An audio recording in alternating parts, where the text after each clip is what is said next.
So king 5 suited we're not going to be playing now, but we would have called if there was a limper, and otherwise would have opened small blind versus button, small blind versus big blind, sorry.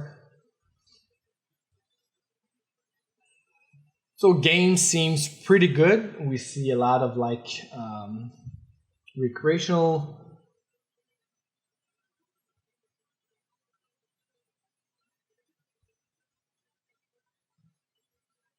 King 4 suited a bit too loose from under the gun. If there's a recreational in the big blind, we can definitely think about opening. King 10 off, same thing. It's a standard fold, but if there's a pretty big recursional in the big blind, then we can start opening wider, like those smaller pocket pairs, like deuces through fives, like we opened a bit too wide earlier with regulars in the big blind. Jack 10 off, I think it's going to be a bit too wide to ISO here.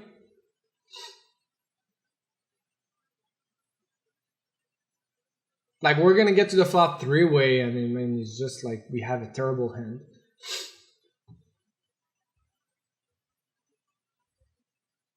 Against like a 47-13, 31-13, I would just check. We don't have backdoor flush draw. We have a gut shot.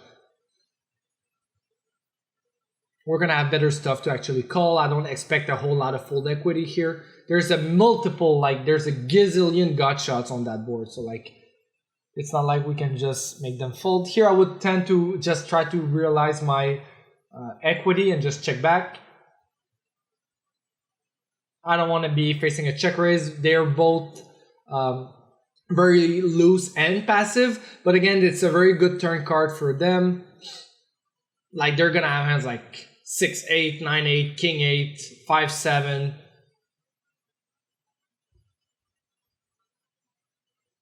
So I think the ISO here is a tad too loose. And then I would just check back the flop. If the board is like King 9 deuce, it's already different.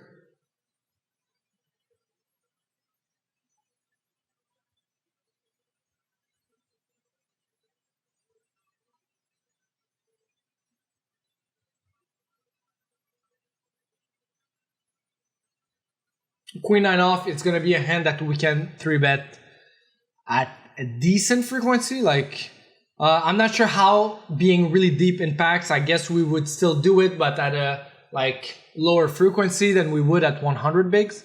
Against a 1/3 pot, we're not going to fold. Like, we're going to have so many like offsuit stuff that we have to be careful. We're going to have hands like Jack 9 off as well, Queen 9 off. We're going to have Queen 9 off with the Queen of Club. We're going to have like a bunch of like Ace X offsuit with the Ace of Club, like Ace 8 of Club type of stuff. So we're going to have plenty of stuff that we can be bluffing here. So we have to be a bit selective with our bluffs. This specific one, I mean, I wouldn't mind starting to bluff on the turn. Yeah, I wouldn't mind starting to bluff on the turn.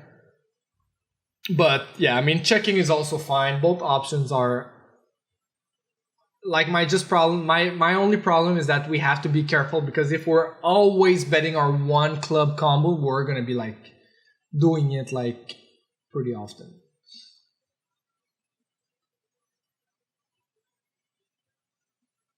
And then he's gonna have a bunch of King X. Do we really make King X fold?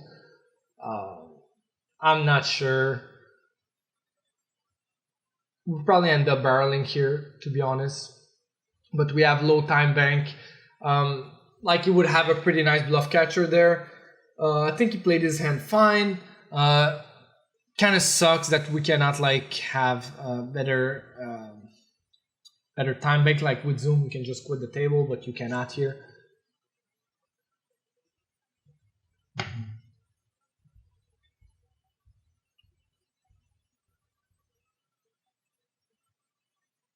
So far, we had some interesting situations. Queen 9 off, I would like, it's very close, like with the recursional in the big blind. King 9 off, I would always open with the recursional in the big blind. Queen 9 off, I mean, we don't have that much sample on him, so making big adjustments is fine. Not making big adjustments is fine. Here we're going to be 3-betting. Against a min raise, against 2x, I mean, it's fine calling. But again, like, those are not the type of hands we want to be having multi-way. They really do suck with reverse implied odds. Like, it's definitely the worst one we can have. Like, I mean, just calling here also, I mean, he min bet with the ace of... I think just folding here is like, I mean, it's quite close. Like, I wouldn't mind also, like, the thing is that, like, with these bet size, like, it's really face up. It's so annoying. Like, it is annoying, but yeah. I mean, I would probably end up calling just to see what he has, and then I would just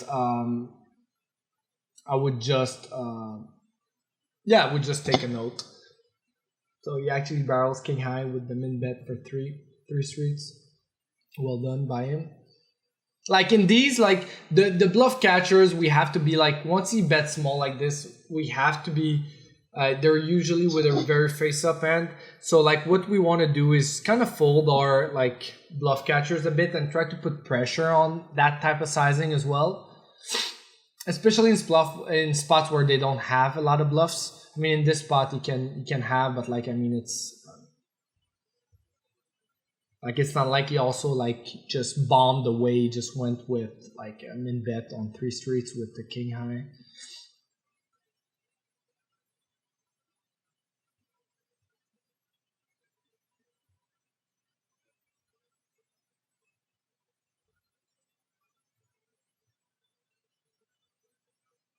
Ace-6 off is going to be a fold. It also sucks on the table on the top right, so table 2, because we have, like, a short, like, 25 big blind stack directly to our left, so that kind of ties up with our 3-betting strategies, because like if we 3-bet very wide against the button, I mean, he can just 4-bet jam very wide on us, and we have to be a bit more careful. If you were like 35-40, it's a bit more like, now he only has like 24, so even if we like 3-bet to like 11 and he jams, I mean, we're not losing a whole lot, but we still have to be careful. He's playing 24-4, so I mean, he's very like loose passive, so it's not like he's very aggressive and gonna put us in trouble, but still it's not the best situation to be in.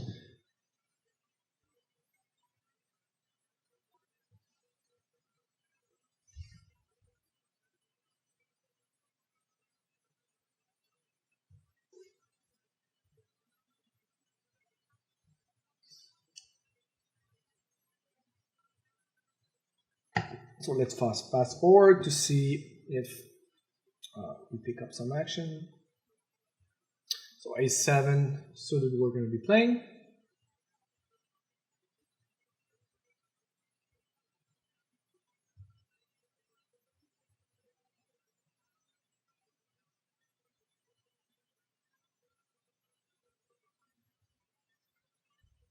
All right.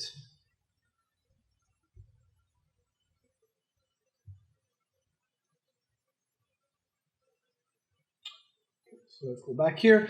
So we have Queen Jack suited in the big blind. He opens and we 3-bet. This is going to be like 100% frequency 3-bet. He seems like he's pretty tight. 2017, small sample so far. 8-7 suited, table 1. We're definitely going to be playing. We're also going to be mixing mostly between 3-betting and calling. King Jack off. Again, like, that's kind of sucks, right? Because now there's like a 20 big blind, but I don't, like, I would just 3-bet here and call it off. I mean, I like the fact that he thought about it.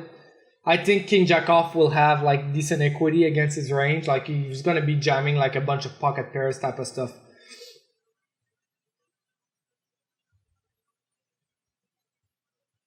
Like, once he starts being like 30, 35, you know, like, now it gets really, really bad. If we get 4-bet with the ace queen suited, it would really suck, but we would have to call with the ace queen suited there. I mean, of course, like we don't need to call, but I think ace queen suited is still gonna have like okay equity. I would be overfolding, but I mean ace queen suited is just not part of it unless it's playing like 14-12 over like a really big sample. But there seem to be a lot of like loose passive recreational and a lot of like tight regulars, which is pretty nice because the regulars don't seem to be putting you into a tough spot and all. So you can just do whatever you want basically on the table because you're going to be the table captain.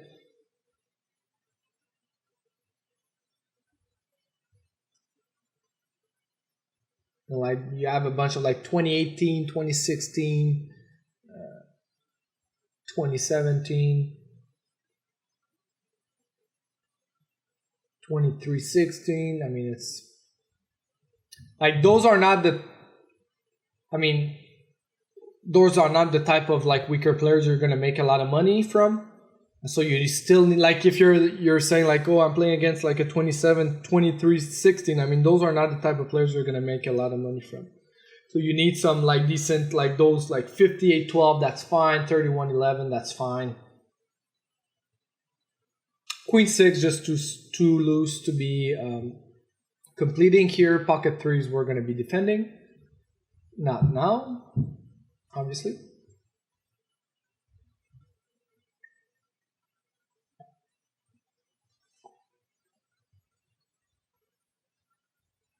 Jack 10 off, we're going to be 3-betting and we're going to be calling. I like using a RNG for those like mixed 3-bet pre-flop. I don't really use one for post-flop. And then here, it's a spot where you should be checking quite a bit a medium strength hand. You should not be c-betting his range. So when we do bet, I mean, against most of the player pool, like they don't have, at low stakes or micro, they don't have like a strong checking range. And they're probably just c-betting a bit too much. So what happens is that their range is a bit more face up towards like give ups and overcard type of stuff. So just even using like a smaller size is fine. Against like, I think will be working well against the pool. If you put that hand into a solver, I would say that like the big blind would stab big just because like small blind would check quite a bit of strong hands here. So just betting small against like all those medium strength hands and still good hands in his range doesn't really work that well. So we're going to be using a more polarized flop betting strategy as the big blind. If the board is like deuce, deuce, 4 and he checks, he's going to have a lot more overcards in his range. So that means that like most of our one pair type hand wants to be like just denying equity and just betting small with a high frequency. So here, if he's playing a solid strategy from the small blind and checking quite a bit and checking some strong hands, we cannot just be betting small and that strategy would work well. So we would have to be using a more polarized sizing with a more polarized range. If you think that villain is like very bad and very face up and c-bets way too much, just betting small will definitely be working well still. But betting something like half pot is fine. Yeah.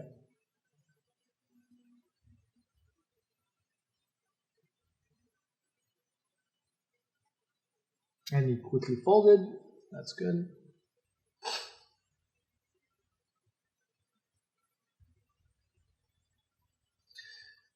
So yeah, ace-3 suited, just a bit too, like if he's playing 21-18, so he seems on the tight side. This would be like already like a loose-ish 3-bet in these positions. I mean, we have ace-5 and then ace-4 and then ace-3. So I would just adjust my 3-betting range against people that are opening wider and also like folding a bit too much versus 3-bets and all that stuff. But like he seems on the tight side, so just sticking with my default strategy, even a bit tighter is totally fine there.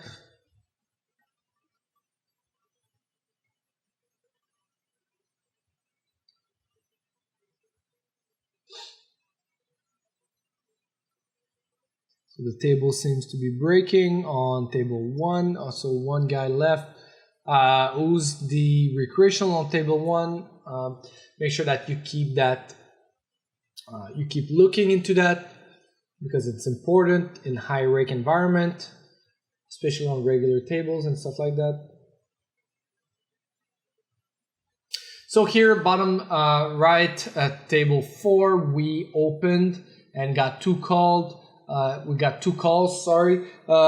We have a recreational on the button who's playing 61-11. I don't mind betting 1/3 for value here, just to clean out some equity. We have Ace King. We have some showdown value. We need a bit of protection. I wouldn't mind just going small with a C-bet here. The middling hand, like the middling ace-x, I wouldn't mind also just checking, and then the better ones we can bet, and then the worst one like ace-deuce, ace-5, where we have a bit of equity. Here I like check calling. I mean, it depends on the size. He bets one, like I mean, we're never folding here. And then jack. If he bets one again, we're not folding. We've seen it do with other stuff. Then he bets like half pot. I mean, now we saw that when he was bluffing, he used a one big blind bet. Now he bets half pot. So I would end up folding here. So yeah. Here, I mean, we get cold call by the button, who's a 20 big blind short stack recreational. Just betting the flop, getting to look to jam turn is fine. That's great. Ace 10, so like he's definitely a nit. I mean, he has 20 big blinds and he just cold calls like Ace 10 suited there. I mean, once he jams, I mean, like I think his range is gonna be pretty damn strong, even if he's short stack, you know. He's the type of player that like just wants to double up and just waits for a big, like a big hand.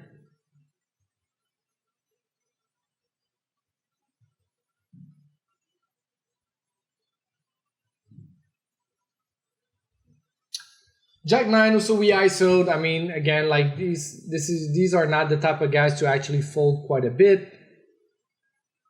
So we're gonna have to make multiple barrels if we want to get rid of him. This hand, I mean, we have like very poor backdoors. I don't think one bet will work. If I were to betting on the smaller, like on the bigger side, I think it's fine.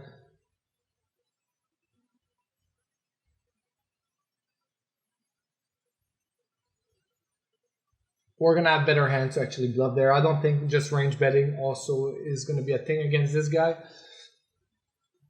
I mean, he's still gonna be calling very wide there. So I would size up first for value, and I would be mixing a bit.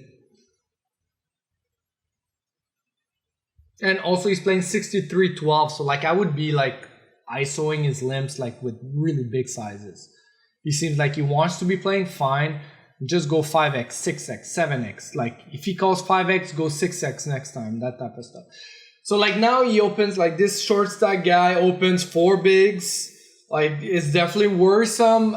We have like a very, very good hand. I would still call, but like I'm not loving life.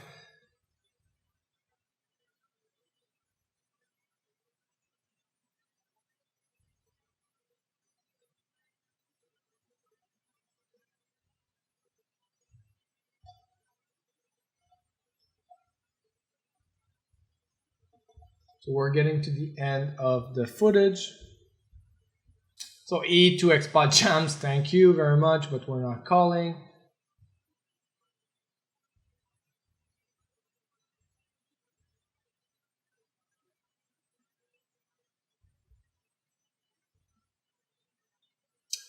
So here, I mean, a queen 6 deuce. So we opened from the small blind. He called. Now, like, that's one important thing, guys, is that against these guys, it's really important to have the blind versus blind fold to steal stat in your HUD. Because these type of guys are probably going to be folding like anywhere from 60% to 70% versus your steal. So the first adjustments we're going to be doing is that instead of our regular 43-45% opening range, we're just going to be opening way more, you know, like 50, 55, 60%. So we're going to try to exploit the fact that he's not 3-betting enough and he's not defending enough his big blind by just trying to open very wide, take the pot down pre-flop quite often. The problem is that once he calls, his range is going to be very strong, right? Because he's going to be overfolding quite a bit, and we are supposed to be opening much wider. So that means that we're going to get to the flop with a very wide range, and he's going to get to the flop with a very tight range.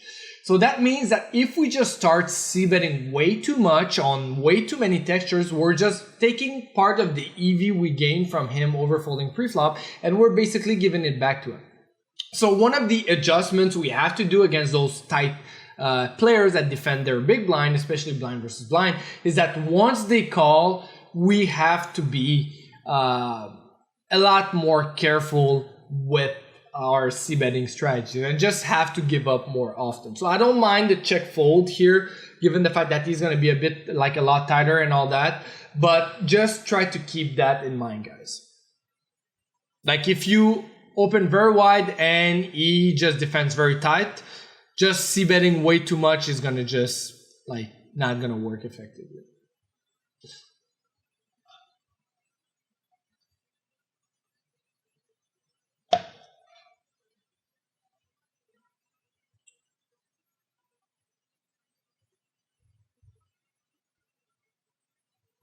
Pocket jacks.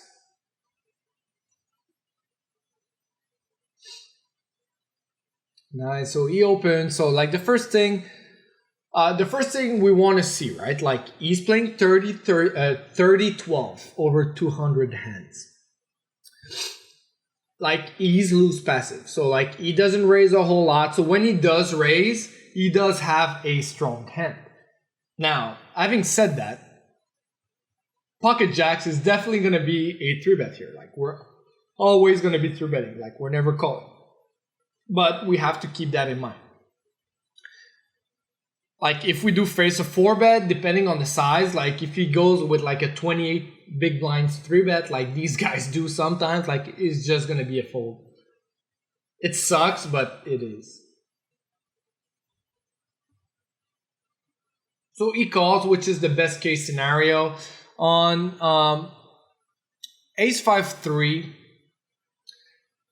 like again, he's gonna have a really strong range, so we're gonna be 3-betting a strong range as well. So it's not like we're gonna have our regular like button 3-betting range, because I mean, I don't think he's opening like 22-23% from middle position. He's probably opening like, I don't know, like I have no idea, but like he's playing 12 PFR overall. I mean, it's not a great sample, but I mean, the VPIP to PFR difference clearly shows that he's loose passive. So he's going to have a much stronger range on average. That means that on a board like this, I mean, yes, we're going to have ace queen, ace king, but we're not going to go crazy. He's still going to have ace king in his range, in my opinion. He's still going to have ace queen, ace jack, ace 10. Pocket fives, I don't really know, you know, like sometimes these guys, also you see those nits like play, like you see people like being very, very nitty, you know, like have such huge like nitty stats, and then they end up like 3-bet, 5-betting like 6-5 off, and you're like, what the hell is going on, you know, like I've seen that multiple times where like the biggest nits just go crazy and just like start playing, but I don't expect this guy to do so. But again, like I think his range is going to be on the tighter and stronger side. If I had kings or queens, I would probably just check. With pocket jacks, I mean, I don't mind betting, given the fact that like we have it's a bit less, a bit more vulnerable than a hand like kings. We could see bet range here again, but like against this tight of a range, I'm not really sure how we should proceed. I mean, we can take a look into like a solver into Pio afterwards, because I do think it's pretty interesting. If we make it like very tight ranges, how do we approach these type of spots? I don't mind the check. He realized that his range was quite strong. We cannot just blindly bet anymore. I do expect him to have ace king quite a bit here. So he bets half pot, and we just quickly fold. So, I mean, this is the end of the, let's take a look at this end. It's going to be the end of the, so I mean, it was the end of the recording. So let's take a look into the Jack's hand, put some like tighter ranges in place and see how, how it's actually impacting. So what I'm going to do, I'm going to run one sim where we're going to have regular ranges and then tighter ranges and see how that affects our flop strategy, which I think will be interesting. Let me just go back and see the board. So the ace is out there too. So guys, I'll be right back in a few seconds.